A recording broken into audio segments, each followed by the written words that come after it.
Ang kwento natin sa video na ito ay tungkol sa tinuturing ng karamihan na isang halimaw na niligtas ng isang grupo ng mga tao. Ito ay dahil sa kakayahan umano nitong tunawin ang kahit anong nahahawakan nito o nadidikitan ng balat nito. Isang gabi ay nagsagawa ng operasyon ang British Army sa pamumuno ni Rempart para hulihin ang halimaw na ito. Mabilis silang nakapasok ng bahay nito at nang mapunta sila sa silid na kinaroroonan ng halimaw ay nagulat sila na isang dalagang babae pala ito. Nagngangalan itong Cardia at nilapitan kaagad ito ng isang kawal sa pag-aakalang hindi ito mapanganib. Ngunit nang hawakan nito si Cardia ay mabilis na nasunog ang kamay nito. Kaagad nilang dinakip si Cardia para dalhin sa London at ikulong. Hindi alam nila Rempart na inaabangan na pala sila nila Arsene at Impey para iligtas si Cardia. Pagkadaan nila sa kinaroroonan nila Arsene ay nagpakita dito si Arsene dahilan para mapahinto sila. Matapos magpakilala ni Arsene sa mga ito at sabihin ang pakay nitong kunin si Cardia ay kaagad siyang pinaputukan. Gamit ang daladala niyang remote ay inactivate niya ang mga smokescreen na nilagay nila ni Impey sa lugar. Nang makatulog ang isang kawal na kasama ni Rempart ay dito lang niya napagtanto na hindi lang ito ordinaryong smokescreen. Matapos ang ilang segundo ay nagpasya na si Arsene na puntahan si Cardia para iligtas ito. Mabilis naman niyang napapayag si Cardia na sumama sa kanya at ilang sandali lang ay nakatulog na din ito. Pagkagising ni Cardia ay nasa sasakyan na siya kasama sila Arsene at Impey. Nang mapadaan sila sa syudad ng London ay napansin ni Arsene na pinagmamasdan ito ni Cardia kaya sinabi niya dito kung anong lugar ito at gaano ito kaimportante sapagkat dito din naninirahan ang reyna nilang si Victoria. Matapos ang ilang oras na biyahe ay nakarating na sila sa mansyon na tinitirahan nila Arsene at Impey. Nakilala din ni Cardia dito si Frankenstein o mas kilala sa tawag na Fran. Nang mabanggit ni Arsene ang pangalan ng ama ni Cardia na si Isaac ay nagulat si Cardia na kilala pala nila Arsene ang kanyang ama. Dito na sinabi ni Arsene na karamihan ng tao sa England ay kilala ang kanyang ama. Dahil isa itong henyo at siyang lumikha ng perpetual motion machine na Horologium. Kilala din ang Horologium sa tawag na eternally beating heart na siyang nilagay ni Isaac kay Cardia. May kutob sila na ito din ang dahilan kaya gustong makuha ng British Army si Cardia. Ngunit walang ideya dito si Cardia at bakit nilagay ito sa katawan niya ng kanyang ama. Nang ihatid ni Arsene si Cardia sa silid nito ay nabanggit nito kay Cardia na posibleng nasa likod ng British Army na dumakip sa kanya ang organisasyon na Twilight. Gagamitin ng mga ito ang Horologium para guluhin ang buong London na siyang plano din ni Isaac. Dagdag pa ni Arsene na ito ang dahilan kaya kinuha nila si Cardia para pigilan ang binabalak ng mga ito. Ilang sandali lang matapos makaalis ni Arsene ay may pumasok naman na aso na sisisi sa silid ni Cardia. Napansin ni Cardia ang isang paa ng aso at pinasunod siya nito. Di nagtagal ay nalaman naman nila Arsene na nawawala na si Cardia sa silid nito. Habang sinusundan ni Cardia ang aso ay nakarating siya sa kagubatan. Nang maabutan niya ang aso ay dumating naman dito ang mga mababangis na hayop na kaagad umatake sa kanya. Nang matunton na ni Arsene si Cardia ay napansin kaagad nito ang katawan ng hayop na nasunog dahil sa pag-atake nito kay Cardia. Habang nagiging emosyonal si Cardia sa kanyang nagawa at ng kanyang kapangyarihan ay naaalala naman ni Arsene ang dati niyang sarili kay Cardia. Binigyan nito ng payo si Cardia at bumalik na din sila sa mansyon. Kinabukasan habang nag-aagahan sila ay dumating na din dito ang isa nilang miyembro na si Saint na isang noble at siyang may-ari ng mansyon. Dahil matagumpay ang first phase ng kanilang plano na mapigilan ang Twilight na makuha si Cardia ay napag-usapan naman nila ang susunod nilang gagawin. Para kay Arsene ay mas mabuting mangalap muna sila ng marami pang impormasyon tungkol sa Twilight. Nagkausap naman ang pinuno ng Twilight na si Finney at ng Reyna tungkol sa palpak na operasyon nila Rempart para makuha si Cardia. Ang Twilight pala ang tumitrabaho minsan para sa Reyna kung may gusto itong ipagawa na hindi dapat malaman ng mga tao kaya tinutulungan din ito si Finney para makuha si Cardia. Bago umalis dito ni Finney ay sinabihan niya ang Reyna na kalimutan na ang misyon dahil kasalukuyan na din namang gumagalaw ang kanyang mga tauhan para mabawi si Cardia. Sinuri naman ni Fran ang Horologium at tinanong siya ni Arsene kung kaya ba itong matanggal. Hindi naman ito inirerekomenda ni Fran at dito na din niya sinabi na hindi niya marinig ang tibok ng puso ni Cardia. Posible umanong tinanggal na ang puso ni Cardia at ang eternally beating heart na lang ang nagsisilbing puso nito. Para hindi naman masyadong mag-isip si Cardia tungkol dito ay naisipan ni Arsene na ipasyal ito sa syudad. Nang makapasok sila sa syudad ay naunang bumaba sila Fran at Impey dahil meron pa umano silang kukunin. Dinala naman ni Arsene si Cardia kung saan may magandang tambayan para makapag-relax si Cardia. Ilang sandali lang ay nakaramdam si Arsene na parang may nakamatsyag sa kanila. Dahil dito ay minabuti niya na umalis sila kaagad at nang mapadaan sila sa kasino ay may isang lalaki ang sumunod sa kanila.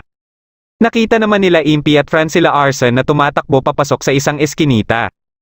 At dito na sila inatake ng mga miyembro ng Twilight.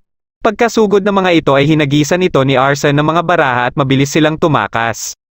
Habang papalayo sila sa mga kalaban ay sinalubong naman sila ng isang lalaki na si Van at kaagad silang tinutukan ng baril. Pagkadating ng mga Twilight ay pinunterya muna ito ni Van at nang maubos na niya ito ay sinabihan niya si Arson na isuko sa kanya ang halimaw.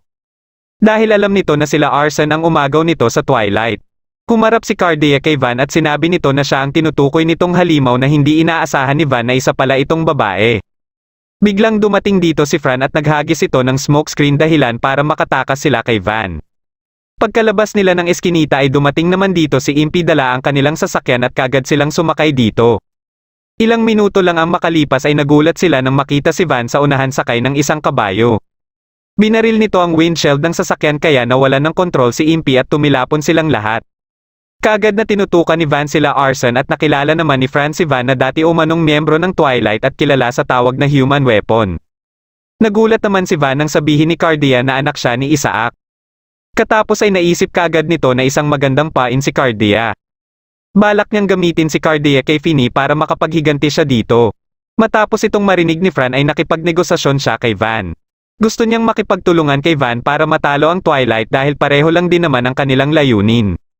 Sinang-ayunan din ito ni Arson ngunit tinanggihan ito ni Van. Nang kukunin na nito si Cardia ay pinigilan ni Arson si Cardia. Dahil dito ay napilitan si Van na paputukan si Arson ngunit nagulat silang lahat na kamay ni Van ang napuruhan nito. Dito na sinabi ni Arson ang kanyang mga ginawa sa baril ni Van. Gamit ang bola na kinuha niya sa kasino ay nagawa niya itong mailagay sa baril ni Van habang nakikipagnegosasyon sa kanya si Fran. Muling inalok ni Fran si Van na makipagtulungan sa kanila at dahil sinigurado ni Fran na mapapalabas nila balang araw si Fennis ay pumayag na din dito si Van. Kilala din pala nito si Fran dahil sa dating posisyon ni Fran bilang Head Royal Alchemist. Isang gabi habang nangangalap si Van ng impormasyon sa pinagtataguan ni Fennis ay nakita nito na tumatakes ang kilalang Phantom Thief. Kinabukasan pagkadating niya sa mansyon ay napag-usapan nila ang napapabalitang magnanakaw na nakita din ni Van nung isang gabi. Ayon kay Saint ay tanging mga vampire family treasures ang lahat na ninakaw nito at alam din ni Saint na pamilyar dito si Van. Pagkadating ni Arson ay sinabi nito ang naisip niyang plano at ang balitang nakalap niya. Nalaman niyang sasakay ng train si Finny papuntang London makalipas ang 2 linggo at ang plano niya ay atikihin ang train at dukutan si Finny. Sumang-ayon silang lahat sa plano ni Arson at balak sana nilang iwan sa mansyon si Cardia dahil ito ang pakay ng Twilight. Ngunit gusto naman ni Van na isama si Cardia dahil magagamit din umano nila ang kakayahan nito. Wala na din silang nagawa kundi sundin ang gusto ni Van kaya naisip ni Arson na sanayin si Cardia para matutunan din ito na protektahan ang kanyang sarili. Simula sa araw na yun ay araw-araw nilang sinanay si Cardia sa mga dapat matutunan nito. Isang araw ay naisip ni Arson na subukan si Cardia sa mga natutunan nito. Dito na napasok ang Phantom Thief na huhulihan nila kasama si Cardia. Dahil may patong na ang ulo nito ay kakailanganin din nila ang pabuya na makukuha nila dito para sa kanilang pondo. May nakalap na balita na din si Arson na sa gaganapin na auction ang susunod na target ng Phantom Thief. Pagsapit ng gabi ng auction at nang ipakita na ang kwentas na sinuot ng hari ng mga vampira na Nosferatu Saber ay dito na din nagpakita ang Phantom Thief. Mabilis nitong nakuha ang kwentas at nagulat sila na isang bata pala ito. Nagpakilala itong isang vampira at head ng Nosferatu family. Balak nitong maghiganti sa mga tao kaya nagpanik ang mga tao dito. Ito ay dahil sa isinagawang operasyon ng gobyerno na lipulin ang mga vampira 2 taon na ang nakakaraan. Isa-isa nang nagpakita dito ang mga gustong dumakip din sa Phantom Thief. Mabilis nitong natalo ang iba dito kaya pinaulanan siya ng bala ng iba hanggang sa madaplisan siya sa binti. Dito na nakialam si Van at magkakilala pala sila ng Phantom Thief na kilala ni Van sa pangalang Dracula. Nang nilapitan na nila Arson si Van ay sinabi ni Dracula na magkita umano sila sa lugar kung saan niligpit ni Van ang ama niya at katapos ay umalis na ito dito. Habang papunta si Van sa lugar na sinabi ni Dracula ay napag-usapan naman nila Arson ang naging papel ni Van sa pagpaslang nito sa hari ng mga vampira na siyang ama ni Dracula. Dahil ayaw ni Arson na may masawi sa dalawa ay nagpasya ito na sundan nila ang mga ito. Muli namang naalala ni Van ang araw nang nasa poder pa siya ng mga vampira. Kahit tutol siya sa utos ni Finny na iligpit ang mga vampira ay wala siyang nagawa dahil hawak nito ang kanyang pamilya. Naghihintay naman si Dracula sa dati nilang bahay at ilang sandali lang ay dumating na dito si Van. Kagad silang naglaban at pagkadating nila Arson ay naabutan nilang nabubugbog na ni Van si Dracula. Nakita ni Van sa mga mukha ni Dracula ang kanyang sarili nung malaman niyang niligpit ng Twilight ang kanyang pamilya. Sinabihan niya ito na isusuko niya ang kanyang buhay ngunit hindi pa ngayon dahil may mga dapat pa siyang gawin. Kung matapos na ito ay pwede na umano siyang iligpit nito. Pagkatalikod ni Van ay nilapitan naman ni Cardia si Dracula at iminungkahi sa iba kung pwede nilang isama si Dracula sa mansyon. Isang araw ay pinaunlakan naman ng isang detective na si Herlock ang imbitasyon sa kanya ng Reyna para sa isang misyon. Ito ay maging escort din ni Finney para sa nalalapit na biyahe nito. Ngunit alam na pala ni Herlock na ang totoo niyang misyon ay obserbahan si Finney. Sumapit na ang araw ng kanilang operasyon para dukutan si Finney at bago sila lumakad ay pinag-usapan nila muli ang kanilang mga gagawin. May ibinigay naman si Fran kay Cardia na una na may kapareho ng tela na ginamit sa damit na suot-suot nito. Pati ang espesyal na damit na susuotin nito sa kanilang misyon. Pagkadating nila sa estasyon ay naghiwa-hiwalay na sila. Magkasama sila Arson at Cardia at sila Van at Fran naman ang nagsama. Nakumpirma nila Arson at Cardia ang pagsakay ni Finney ng train. Kaya pagkaalis ng train ay kaagad na inatake nila Van ang nagkokontrol dito. Nakaabang naman sila Impy para sa paglilipat ng dadaanan ng bahagi ng train na ihihiwalay nila Arson kung saan nakasakay si Finney. Nag-umpisa ng kumilos sila Arson at inatake ang bagon kung nasaan ang British Army na escort ni Finney. Nilabanan naman ni Van ang iba pang escort sa isang bagon. Nang makalampas sila Arson sa mga kalaban ay inatasan nito si Cardia na siyang magkabit ng pampasabog sa coupler. Naisip ni Arson na kung sakali mang hindi tuluyan na masira ang coupler ay magagamit ni Cardia ang abilidad nito para tunawin ang coupler. Napansin naman nila na may isang tao sa bagon at ito ay si Herlock na inaabangan pala si Arson. Dahil isang detective si Herlock ay kilalang kilala nito si Arson dahil sa mga pagnanakaw na ginawa nito. Naghagis si Arson ng sleeping gas at nang aalis na sana sila ni Cardia ay bigla siyang inatake ni Herlock na hindi pala tinablan. Dahil malapit na sila sa kinaroroonan nila Impy ay pinauna na ni Arson si Cardia. Pagkaakyat ni Cardia ay nasa taas naman ang mga miyembro ng Twilight. Matapos niyang magawang ihulog ang isa dito ay may umatake naman sa isa na kagagawan ni Van. Pagkadating ng ibang miyembro ng Twilight ay kaagad na pinadiretso ni Van si Cardia para mailagay na nito ang pampasabog. Matagumpay itong nagawa ni Cardia kaya nang makita ni Impy ang signal ay nagawa niyang mahiwalay ang kalahati ng train. Dahil dito ay nagpasya na din si Arson na takasan na si Herlock. Biglang nakatanggap si Impy ng tawag mula kay Saint at ipinaalam nito sa kanya na palpak ang kanilang operasyon. Pagkapasok nila Van at Cardia sa bagon na kinaroroonan ni Finney ay nagulat sila na inaabangan pala sila nito kasama ang alalay nitong si Alistair. Ilang sandali lang ay sumabog na ang tulay na dadaanan sana ng train at kagagawan din ito ng Twilight. Biglang may dumating dito na airship at nalaman nila Van na sinadya pala ni Finney na mailabas ang impormasyon na sasakay siya sa train na ito sa araw na ito. Dahil dito ay parang sila Van at Cardia ang nagmistulang nahulog sa kanilang bitag. Nagulat naman sila nang sabihin din ni Finney na magkapatid sila ni Cardia dahil iisa lang ang kanilang ama. Dagdag pa nito na silang dalawa umano ang magtutupad sa mga pangarap ng kanilang ama. Inutusan nito si Alistair na dalhin sa kanya si Cardia ngunit biglang dumating dito sila Arson para iligtas sila Cardia. Matagumpay na nakaalis dito si Cardia at gayon din si Van.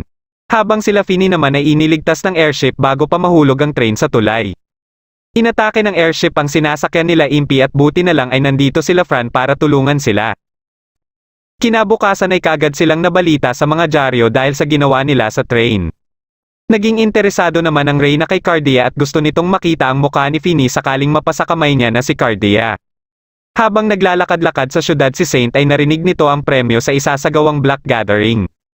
Pagkatambay niya ng tulay ay nilapitan siya dito ng isang babae na si Guinevere. May mensahe itong dala mula sa taong kilala niya na nagsasabing nakahanda umano itong tumulong sa kanya kahit anong oras.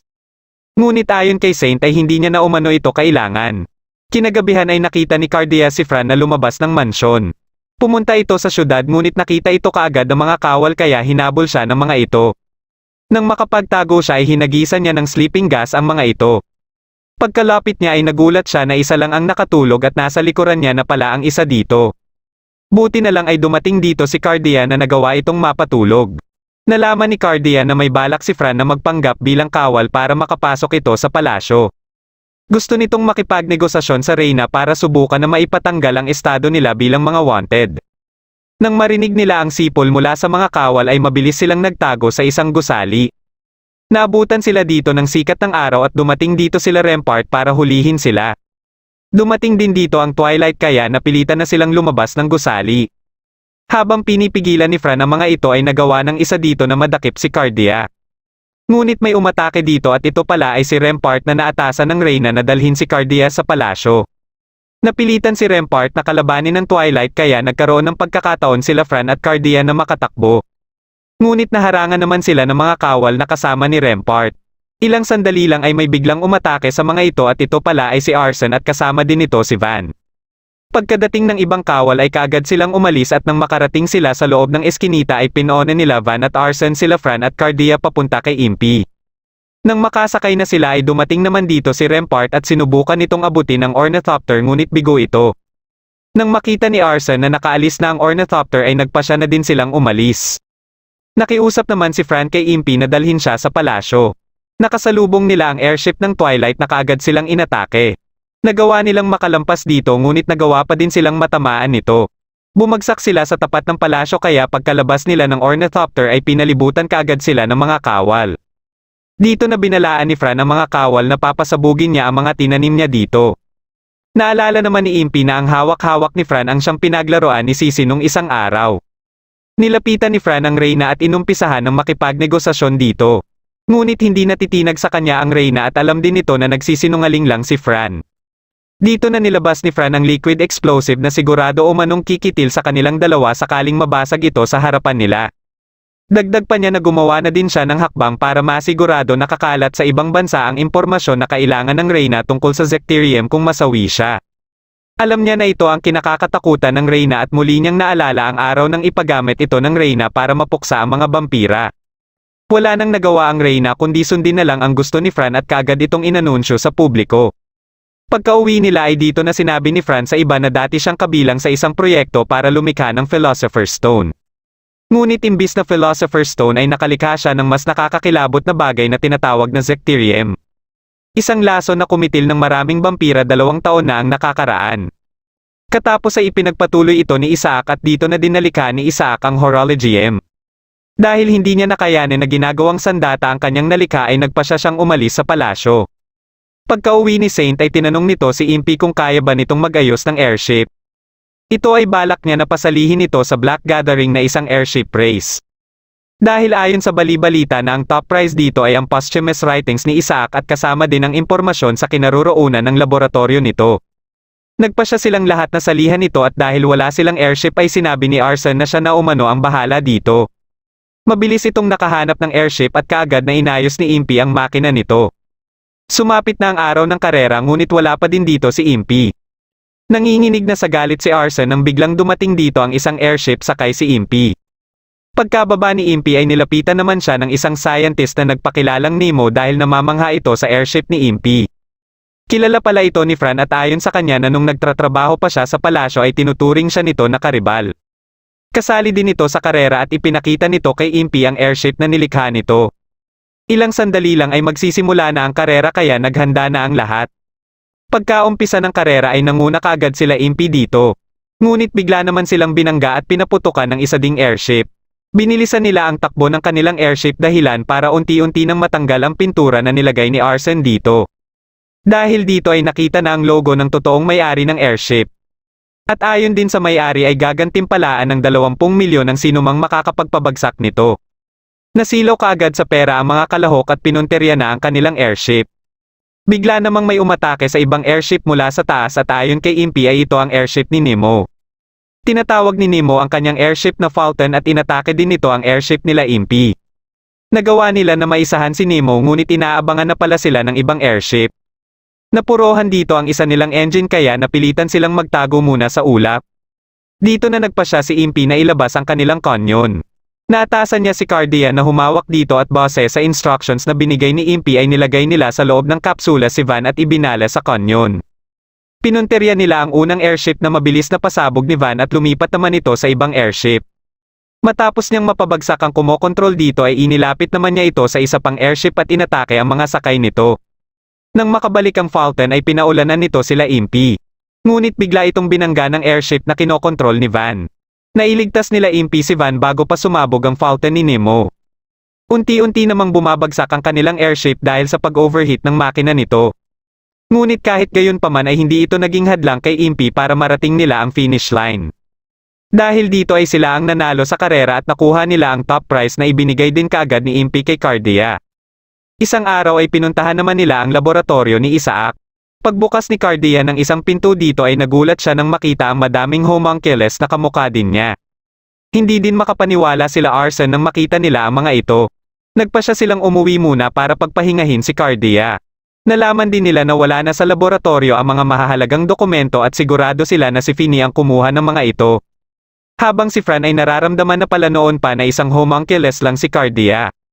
Kinabukasan ay nalaman na lang nila na nawawala na si Cardia. Papunta pala si Cardia sa dati niyang tinitirahan at habang nasa train ay naalala niya ang araw ng pinaghahahabol siya ng mga tao ng nayon at tinulungan siya ng mag-inang sila Elaine at Etty. Ilang oras makalipas ay nakarating na siya sa dati nilang bahay at nagbabakasakali siya na may makukuha siyang impormasyon tungkol sa kanya. Hindi niya alam na nakita pala siya ni Etty kasama ang isang lalaki. Habang hinahalugad niya ang buong bahay ay may napansin siyang keyhole sa pinto. Sinira niya ito at nakita niya sa loob ang isang sobra na may pangalan niya. Biglang nagsidatingan dito ang mga tao na tinuturing siyang halimaw. Naalala niya ang gabi nang sinugod din ng mga tao ang bahay nila Elaine dahil nalaman ng mga ito na tinatago siya ni Elaine. Napilitan ng mga ito na puwersahang ilabas siya ng bahay at nang makumpirma ng mga ito ang nakakabahalang kakayahan niya ay nagpasya ang mga ito na ikulong sila ni Elaine sa malaking bato. Biglang inatake si Elaine ng sakit nito kaya sinubukan ni Cardia na makalabas sila dito para madala sa pagamutan si Elaine. Ngunit dahil natagalan siya na matuno ang bato ay dito na nasawi si Elaine. Nang makita ito nila Etty ay kaagad siyang pinagbintangan ni Etty na siyang may kagagawan sa pagkamatay ng ina nito. Nagawa naman ng mga galit na tao na mailabas ng bahay si Cardia. Naniniwala sila na si Cardia ang malas sa kanilang nayon at kung mawala si Cardia ay babalik umano ang biyaya dito. Pagka-atake nila para iligpit si Cardia ay biglang dumating dito si Arson at nailigtas ito. Katapos ay umalis sila para ilayo si Cardia sa mga taong gustong manakit dito. Nang makalayo sila ay nagpahinga muna sila at dito na din nagkwento si Arson sa nakaraan niya. Naikwento niya ang kanyang guro at dahil sa naituro nito sa kanya tungkol sa hustisya ay ito ang nag-udyok sa kanya para pigilan ang naging plano ni Isaac na gustong isakatuparan ni Finny at ng Twilight. Paulit-ulit na binabanggit ng kanyang guro ang nagawang kasalanan nito na gusto nitong pagbayaran. Sa una ay hindi niya maintindihan kung ano itong kasalanan na sinasabi ng kanyang guro. Ngunit matapos itong masawi ay dito niya na nalaman ang kasalanan na palaging binabanggit nito. Ito ay napag-alaman na pala nito ang pinaplano ni Isaac ngunit wala siyang ginawa para pigilan ito. Ayon kay Arson na nung una ay gusto lang niyang makuha si Cardia dahil sa horologium at koneksyon nito kay Isaac ngunit nung isang gabi na nahanap niya ito sa kagubatan ay dito niya na napagtanto na gusto niya na ding protektahan ito. Pagsikat ng araw ay nagpasya silang bumalik na sa mansyon. Nakasalubong nila sa daan si Etty at sinabihan sila na hindi sila pwedeng dumaan dito dahil inaabangan sila sa unahan ng mga taga-nayon. Nagtaka dito si Cardia kaya sinabi ni Etty na bagamat hindi niya mapapatawad si Cardia na hinayaan nitong masawi ang kanyang ina ay naniniwala pa din siya na hindi isang halimaw si Cardia dahil alam niyang ito din ang paniniwala ng kanyang ina. Habang sa London ay patuloy pa din ang paghahanap nila Fran kay Cardia. Nang magpapatuloy na sa paghahanap si Saint ay bigla namang inatake ang London Bridge at dito na din inatake ang iba't ibang bahagi ng London. Kaagad na inalam ng Reyna ang mga pag-atake sa syudad. Dumating dito ang isa nilang kawal at sinabi na may kudeta umanong nagaganap. Dito na lumantad ang traidor sa British Army at susubukan sanang iligpit ang Reyna ngunit naunahan ito ni Rempart. Gusto ng Reyna na makausap ang Twilight ngunit hindi na nila ito makontak. Habang nasa train sila Arson at Cardia pabalik ng syudad ay ipinakita ni Cardia kay Arson ang sobra na nakita nito sa kanilang bahay. Bukod sa mga mathematical formula ay may kasama itong sulat para kay Cardia mula sa ama nito. Nakasaad dito na kung sakaling wala na siyang mapuntahan ay pinapapunta siya sa St. Paul's Cathedral dahil nandito umano ang kanyang ama at dito din masasagot ang kanyang mga katanungan. Sa dulo ng sulat ay may nakalagay dito na code realize na pamilyar naman kay Cardia at mahalaga umano ito sa kanya. Dito na din sinabi ni Arson na alam din niya ito dahil ito ang codename ng masamang binabalak ni Isaac. Dito na nila napagtanto na ang cathedral ang base ng Twilight. Biglang napahinto ang train na sinasakyan nila at pagkababa nila ay nakita nila ang London na nasusunog na. Nagsimula na palang kumilos si Finny at ang Twilight para isakatuparan ang plano ni Isaac. Habang pinagmamasdan nila Van ang mga taong nagpapanik ay napansin nito ang isang kawal ng palasyo kaya hinarangan niya ito para tanungin sa kalagayan ng palasyo. Nang makapasok ng syudad sila Arson at Cardia ay napadaan sila sa mga nagbabakbakan na hukbo ng palasyo at Twilight. Plano ni Arson na pumasok sila ng katedral para alamin kung paano nila matatanggal ang lason sa katawan ni Cardia at siguradong madami silang matutuklasan pa dito. Ngunit dahil alam din niyang mahihirapan silang pasukin ito ay kailangan umanong maging kakampi muna nila ang British Army. Para mangyari ito ay kailangan nilang mailigtas ang Reyna bago pa ito madakip ng Twilight. Bigla silang inatake dito ng miyembro ng Twilight na mabilis na iwasan ni Arson. Dumating din dito ang isa pang kasamahan nito at pagka-atake nila ng sabay ay naunahan sila ni Van. Tuwang-tuwa naman sila Fran at Impy nang makita si Cardia. Ipinaalam din nila Arson sa mga ito ang plano niyang iligtas ang Reyna. Habang naglalakad-lakad si Saint ay nilapitan niya ang isang lalaki na nakahandusay ngunit patay na pala ito. Dito niya na pinalabas si Guinevere na may iniabot sa kanyang bagay na gagamitin nito kay Cardia. Nang makarating sila Arson sa palasyo ay mabilis silang nakapasok dito. Ilang sandali lang ay nakasalubong nila ang Reyna na kasama si Rempart. Matapos mapapayag ni Arson ang Reyna na sumama sa kanila ay kaagad silang nagbigay ng hudyat kina Impy. Ginamit nila Arson ang sekretong daan na kahit si Rempart ay hindi ito alam. Dahil nahihirapan si Arson na mabuksan ang kondado sa kadahilan ng puno na ito ng kalawang ay tinunaw na lang ito ni Cardia. Dito na napagtanto ng Reyna na ang babaeng ito pala ang pinagkakaabalahan ni Finny. Matagumpay silang nakalabas ng palasyo ngunit hinarang naman sila ni Finny at ng mga alagad nito. Nandito din si Alistair kasama ang mga traidor na mga kawal ng palasyo. Nang matanong ni Cardia ang Code Realize ay dito na sinabi ni Finny ang ibig sabihin nito na hindi lang England ang plano nilang wasakin at baguhin kundi ang buong mundo din. Dagdag pa nito na kung magsama ang kanyang katawan bilang vessel at ang horologium sa katawan ni Cardia ay ganap ng gagana ang kanilang plano. Dahil pinapamukha ni Finny na si Cardia ang magiging sanhi sa kasalukuyang nagaganap ay hindi na ito kayang pakinggan pa ni Cardia. Nagalit dito si Arson kaya sinugod nito si Finny ngunit binaril lang siya ng mga kawal na kasama nito. Dumating naman dito sila Fran sakay ng bangka at inatake din ni Van ang grupo nila Alistair.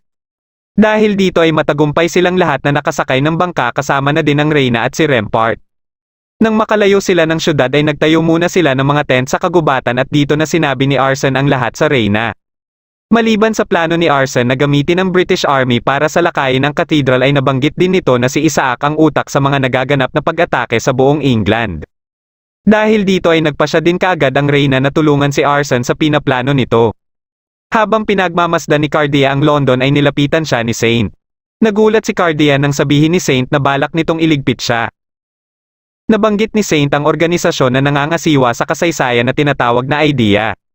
Gagawin umano ng mga ito ang lahat para tanggalin ang mga pagkakamali sa kasaysayan ng mga tao na may layunin na gabayan ang sangkatauhan sa tamang tadhana. Naniniwala ang IDEA na isang pagkakamali si Cardia na dapat mabura na sa mundo. Kasama si Finny ay magdudulot lang silang dalawa ng mga sakuna. Iniabot ni Saint kay Cardia ang binigay sa kanya ni Guinevere na magbibigay umano ng mapayapang kamatayan kay Cardia. Ngunit alam pala ni Cardia na hindi gusto ni Saint na masawi siya at gusto lang nito na kunin niya ang bagay na ito. Dumating dito si Van at nagpasya si Saint na umalis na dito. Pagkabalik nila sa kampo ay nandito na din si Dracula na pinasama ng British Army at dala din ito ang mga gamit ni Impy. Pinulong ng Reyna ang mga matataas na opisyal ng British Army para paghandain sa nalalapit nilang pagsalakay sa katedral. Binasa naman ni Fran ang ibang dokumento na kasama sa sulat ni Isaac para kay Cardia.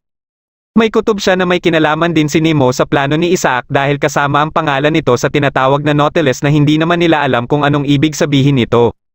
Dito na nasabi ni Impy na kung andito lang umano sana si Saint ay baka may alam ito tungkol dito. Kasabay nito ay nababahala din siya na baka hindi na bumalik pa si Saint at sa kondisyon din ni Arson ay parang pinanghihinaan na siya ng loob.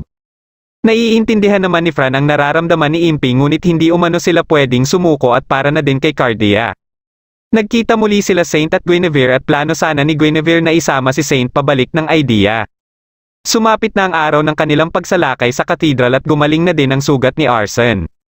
Dumating dito si Saint na mas pinili na samahan sila Arson kaysa sa IDEA. Nilapitan naman sila ni Dracula at sinabihan sila na gusto nitong sumama sa pagsalakay sa katedral. Kasama ang buong British Army ay sinimulan na nila ang pagsalakay sa katedral. Para sa ginawa nilang estratehiya ay kasama din nilang nagplano dito si Herlock. Mabilis silang nakapasok ng katedral ngunit hinarap kaagad sila dito ng Twilight. Inatake ni Dracula ang isa dito at sinabihan sila Arson na mauna na sa pakay nila habang siya na ang magpapaiwan kasama ng ibang kawal. Mabilis silang umalis at nang makarating sila sa altar ay hinanap naman ni Arson ang sekretong lagusan papunta sa kinaroroonan ni Finny. Nang mabuksan ito ni Arson ay nagulat sila na inaabangan na pala sila ng Twilight at dumating din dito si Aleister. Nilabanan ni Van si Aleister habang ang iba naman ay nilabanan ng ibang miyembro ng Twilight. Napansin naman ni Saint na nahihirapan si Van kay Aleister. Nagpasya na siya na lang ang lumaban kay Aleister dahil alam niyang kaya nahihirapan si Van ay sa kadahilan ng dati silang magkakampi ni Aleister. Pinuntahan kaagad ni Van sila Arson ngunit nagawa ni Aleister na masira ang espada ni Saint kaya dali-dali nitong hinabol si Van. Hindi pa din ito naabutan sila Van kaya nagharap na lang sila muli ni Saint. Habang nilalabanan pa nila Dracula ang ibang Twilight ay dumating dito sila Rampart dahilan para umatras ang Twilight. Ipinaalam ng isang kawal sa Reyna na kontrolado na nila ang buong paligid ng katedral at kasalukuyan ng inaatake ang loob nito. Habang patuloy ang labanan nila Saint at Aleister ay dumating dito ang British Army kaya napilitan din si Aleister na umatras. Nang makarating sila Arson sa isang silid na pinaniniwalaan nilang pinagtataguan ni Finny ay nakita nila dito ang isang gigantic celestial globe. Nagpakita naman kaagad dito si Finny na kanina pang naghihintay sa kanila. Nang papalapit na siya kay Cardia ay hinarangan siya ni Van. Hawak-hawak nito ang isang pendant na nagbibigay ng direktang epekto sa Horologium kaya napaluhod si Cardia. Nang hinawakan ni Arson si Cardia ay nagalit dito si Finny kaya sinugod nito si Arson. Ngunit bago pa siya makalapit kay Arson ay naunahan siya ni Saint na kararating lang dito. Kaagad itong bumagsak ngunit ilang sandali lang ay nagulat silang lahat nang may dumating dito na kamukha din ni Finny. Dito niya na pinakita ang marami pang homunculus na kamukha ni Finny na nasa paligid lang ng silid na ito. Nalaman din nila mula mismo kay Finny na wala sa mga ito ang totoong katawan niya dahil nasa loob pala siya ng celestial globe. Dagdag pa niya na kasama din niya dito ang kanilang amang si Isaac. Habang binabanggit ni Finny ang mga pinaplano nila ni Isaac ay hindi na malaya nila Arson na napapalibutan na pala sila ng maraming homunculus. Gusto nang kunin ni Finny si Cardia para makumpleto na ang kanilang pinaplano ni Isaac. Biglang sumugod si Van papunta ng celestial globe para sirain sana ito. Ngunit sinabi ni Finny na kung mamatay siya ay hindi na umano matatanggal ang Horologium poison sa katawan ni Cardia kaya hindi na naituloy ni Van ang kanyang binabalak at inatake siya ni Finny. Katapos ay biglang gumuho ang gusali ngunit nagulat sila nang huminto ang nagsisibagsakan ng mga biyak na semento at unti-unti itong bumabalik sa taas. Nakita nila sa taas ang isang malaking airship na pinapaandar ni Nemo at hinihigop ang mga biyak na semento. Kasama nito si Aleister at itong airship pala ang tinatawag na Nautilus na gustong malaman nila Fran at Impy. Dito na din nagkaroon ng pagkakataon si Finny na kunin si Cardia para dalhin sa Nautilus. Sinubukan ni Arson na iligtas si Cardia ngunit inatake lang siya ni Finny. Pagkabangon ni Arson ay pinangako nito kay Cardia na ililigtas siya nito. Matapos makasakay nila Finny at Cardia sa Nautilus ay nagbagsak ito ng mga poison gas sa iba't ibang parte ng syudad. Nang makaalis ng katedral sila Arson ay kaagad silang nakipagpulong sa Reyna. Para kay Impy ay siguradong wala silang laban sa Nautilus na ito sa sitwasyon nila ngayon. Dahil sa natamong pinsala ng mga kawal ay sigurado naman si Fran na Zecterium ang ibinagsak nitong poison gas. Naatasan ng Reyna si Rampart na bumuo muli ng hukbo at maghanap ng mga volunteer army. Ngunit dahil aabutan pa ng ilang araw bago ito mabuo ay lumabas dito si Arson para gumawa ng ibang paraan. Nakita siya ni Van na papunta sa sasakyan at dahil alam niyang may gagawin nito ay pinigilan niya ito. Hindi nagpapigil si Arson na may plano palang kunin ang ornithopter sa mansyon. Dahil dito ay punersa na lang siya ni Van para mapigilan siya. Para kay Arson ay mas mabuti na lang kung tinuloy ni Van na iligpit si Finny kahit hindi na matanggal ang lason kay Cardia. Ngunit gusto naman ni Van na tuparin ang pangarap ni Cardia na mahawakan nito ng normal si Arson. Dahil dito ay huminahon na si Arson at pinangako ni Van dito na gagawin din niya ang lahat para maibalik si Cardia. Dumating dito sila Fran at Impy at sinabi sa kanila ni Fran na may naisip siyang teorya base sa sinabi ni Finny paano matatanggal ang lason sa katawan ni Cardia. Binisita naman si Saint ng mga taga-idea na may dalang magandang balita sa kanya. Kaya habang pinag-uusapan nila Arson ang teorya ni Fran ay nilapitan sila ni Dracula para ipaalam sa kanila ang tungkol kay Saint. Matapos makipagnegosasyon ni Saint sa Reyna para makipagtulungan sa idea ay ipinakita ng mga ito ang mga gagamitin nila na makakatulong sa kanila sa pagsalakay sa Nautilus. Napagpasyahan pala ng pinuno ng idea na suportahan si Saint kahit na tinalikuran na sila ni Saint dahil pangunahing prioridad pa rin nito na pigilan ang pinaplano ni Isaac. Matapos ang ilang araw na paghahanda ay sumapit na ang araw ng kanilang pag-atake sa Nautilus. Gamit ang mga airship ay nagsimula na silang tumungo papunta ng Nautilus. Habang magkausap sila Cardia at Finney ay naramdaman nila ang pagyanig ng Nautilus na kasalukuyan na palang inaatake ng mga airship. Sinubukan nila Nemo at Alistair na gantihan ang mga ito ngunit nahaharang lang ito ng magical shield mula sa idea.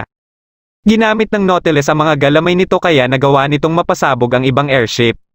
Habang papalapit sila impi sa Nautilus ay inaatake naman ng ibang airship ang mga galamay ng Nautilus sa pangunguna ni Van para hindi ito makaatake sa airship nila impi.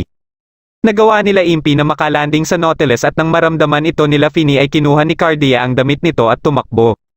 Habang papalayo siya kay Finney ay kinuha niya ang ibinigay sa kanya ni Saint nung isang gabi at ilang sandali lang ay nagkita na din sila ni Arson.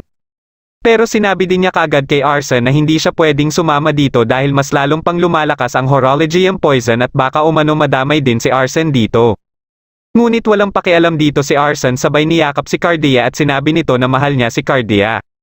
Dahil dito ay nabitawan na lang ni Cardia ang ibinigay sa kanya ni Saint.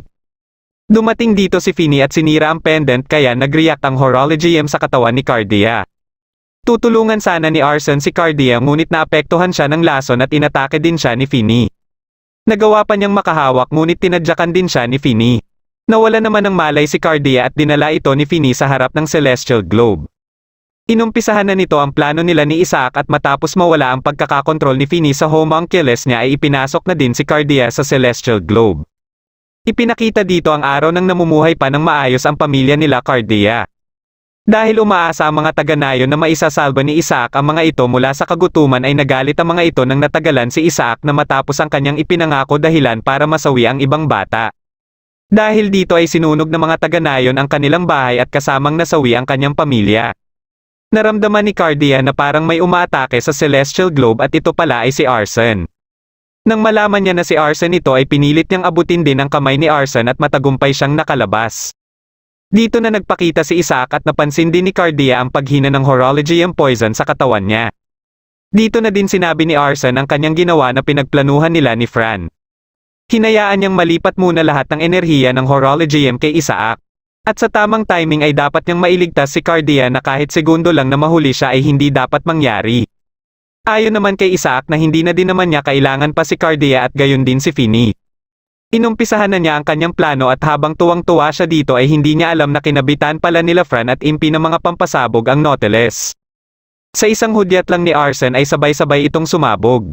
Sa galit ni Isaac na naisahan siya ni Arson ay inatake niya ito.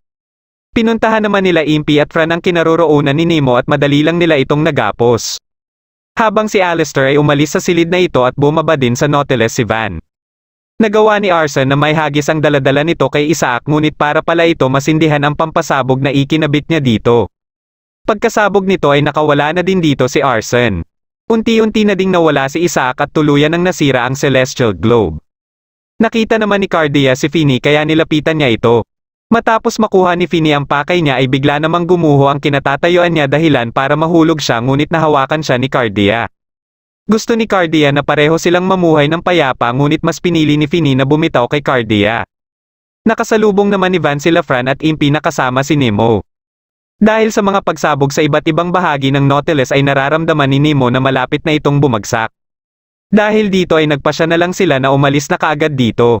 Bago pa tuluyang bumagsak ang Nautilus ay nakita nila Fran sila Arson at Cardia na matagumpay ding nakaalis ng Nautilus. Dito na nagtatapos ang huling episode ng Code Realize Guardian of Rebirth. Kung nagustuhan mo ang ating kwento ay huwag kakalimutan mag-like at mag-subscribe na din para malalaman mo kaagad kung may bago akong video. Maraming salamat sa panonood at shoutout na din kina